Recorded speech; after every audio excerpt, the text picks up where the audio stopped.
শ্বশুরবাড়ির সবার কাছ থেকে এত এত ভালোবাসা পাওয়ার ভাগ্যের ব্যাপার। আমার মনে হয় সেই ভাগ্যর মানুষটাই আমি, আলহামদুলিল্লাহ। আসসালামু আলাইকুম, সবাই কেমন আছেন? আশা করি সবাই আল্লাহর রহমতে ভালো আছেন। আমার শ্বশুরবাড়িতে প্রতি বছর আসলেই একটা মিলাদ অনুষ্ঠান হয়। তো এইখানে সেই অনুষ্ঠানের অনেক রান্নাবান্না চলতেছে। তো প্রতি বছর আসলেই এই মিলাদের মধ্যে আমরা অনেক মিস করি, কারণ অনেক আত্মীয় স্বজন আসে। তো আমি আমার ভাসুরের ছেলেকে কল দিয়ে বলতেছি, এত রান্নাবান্না করতেছো, আমার জন্য একটু পাঠিয়ে দিও। তো যেই কথা সেই কাজ, আমি আমার ভাসুরের ছেলেকে মজা করে বলতেছিলাম, তো সে গ্রাম থেকে আমার জন্য বক্সে করে নিয়ে আসছে। তো খুলে দেখি আর কি কি ছিল এখানে।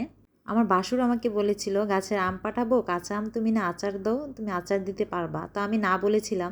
আমার না বলার কারণ হচ্ছে, কারণ এই আমগুলা কয়েকদিন পরেই পেকে যাবে, আমার দেখে এত মায়া লাগতেছিল। যাই হোক, তারা অনেক ভালোবেসে পাঠিয়েছে আমগুলা। তো এখানে বক্সটা খুলতেছি, নিজেকে নিজে অনেক লাকি মনে করতেছি। আলহামদুলিল্লাহ, অনেক ভাগ্যের গুণে এরকম একটা শ্বশুরবাড়ি পেয়েছি।